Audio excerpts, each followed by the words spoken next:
Bismillahirrahmanirrahim. Assalamualaikum warahmatullahi wabarakatuh. Perkenalkan, nama saya Diana, program studi teknik budidaya perikanan tingkat 3 di kampus Politeknik Kelautan dan Perikanan Sorong. Di sini saya akan membuat tugas akhir semester saya, mata kuliah domestikasi. Baik, kita masuk pada pembahasan. Di sini ada pengertian domestikasi. Domestikasi adalah proses yang panjang dan tanpa akhir di mana hewan dari generasi ke generasi lebih beradaptasi dengan kondisi penakaran dan manusia. Oleh karena itu, domestikasi tidak boleh disamakan dengan penjinakan yang merupakan modifikasi perilaku terkondisi dari hewan yang lahir di dalam air. Ada juga domestikasi ikan air laut. Dibandingkan dengan hewan darat, domestikasi spesies ikan telah dimulai belakangan ini, menyiratkan bahwa sebagian besar spesies ikan laut yang dibudidaya hanya berubah sedikit dari spesies liarnya, dan produksi sebagian atau seluruh didasarkan pada input liar. Kita masuk pada tahapan peningkatan produksi ikan laut. Dalam beberapa dekade terakhir, produksi ikan laut global telah meningkat pesat, terutama sejak tahun 1090-an hingga mencapai lebih dari 2,2 juta ton pada tahun 2013. Di antara 100 spesies ikan laut yang terdaftar dalam database FAO pada tahun 2013, 35 tidak lagi diproduksi dan hanya 6 memiliki produksi lebih tinggi dari 100.000 ton. 10 spesies laut yang dibudidayakan teratas menyumbang hampir 90% dari produksi global. Di sini muncul pertanyaan, kapan sih domestikasi hewan darat dimulai? Baik, domestikasi hewan darat dimulai sekitar 12.000 tahun yang lalu. Selama ribuan tahun, populasi hewan dimodifikasi oleh manusia dan terjadi perubahan perilaku, fisiologi, dan morfologi. Pada awal abad ke-20, program pemulihan modern dimulai yang mengarah pada perubahan dramatis dalam produktivitas, misalnya meningkatkan kecepatan bertelur untuk ayam petelur atau meningkatkan rasio konservasi pakan, hasil daging dan laju pertumbuhan ayam broiler. Hasilnya ribuan breed ternak yang berbeda secara genetik telah diciptakan dan terdapat dikotomi yang jelas antara spesies peliharaan dan kongneres liarnya yang kadang-kadang punah. Adapun ikan yang dibudidayakan secara selektif adalah ikan salmon Atlantik atau ikan salmon salar, adalah pencilan karena hampir 100% dari total produksi didasarkan pada sediaan yang dibudidayakan secara selektif. Ini ada akibat budidaya secara selektif. Akibatnya tergantung spesies yang dipertimbangkan. Kontrol atas produksi aquaculture dapat bervariasi dari mengolah hanya sebagian dari siklus hidup hingga mengolah siklus hidup lengkap di penangkaran.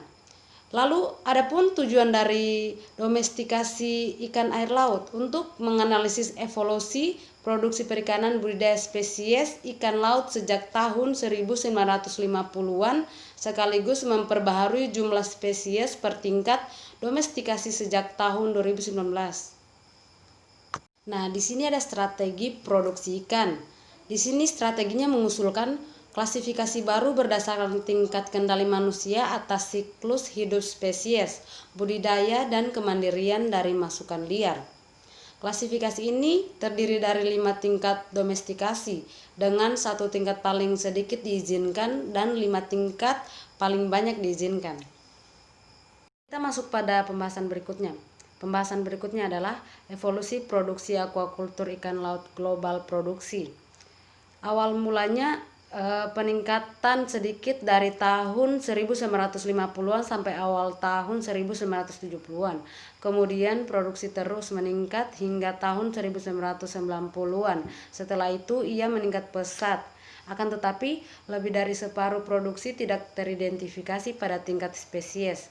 Adapun spesies yang masuk dalam database FAO adalah satu kelompok yang disebut ikan laut nei, tidak termasuk di tempat lain, berjumlah 621.275 ton, yang lebih dari seperempat produksi global pada tahun 2013. pada slide berikutnya. Slide berikutnya di sini menjelaskan tentang evolusi jumlah spesies ikan yang dibudidayakan dan didomestikasi. Evolusi jumlah spesies ikan yang dibudidayakan dan didomestikasi. Jumlah spesies yang dibudidayakan meningkat tajam dalam beberapa dekade terakhir sehingga mencapai 65 pada tahun. Di slide ini membahas tentang evolusi produksi budidaya ikan laut. Dua pertanyaan. Mungkin pertanyaannya adalah apa itu budidaya organisme akuatik dan apa kendalanya?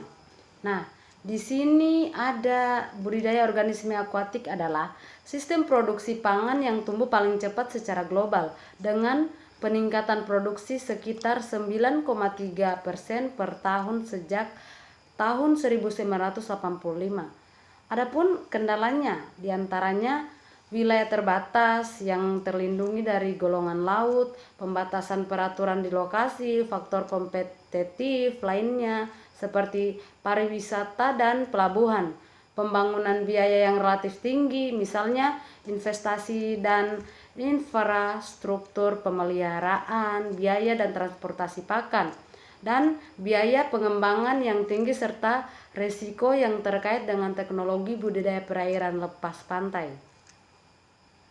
Kita masuk pada evolusi jumlah spesies laut yang dibudidayakan dan didomestikasi. Jumlah spesies laut yang dibudidayakan telah meningkat pesat dalam beberapa dekade terakhir, seperti yang diminati pada kelompok ikan lainnya 5, 13, 28. Namun hanya 10% dari spesies laut yang terdaftar di FAO pada tahun 2013 menyumbang hampir 90% dari produksi global. 8 dari 10 spesies budidaya teratas telah mencapai tingkat domestikasi. Baik, kita masuk pada slide yang terakhir. Slide yang terakhir adalah kesimpulan.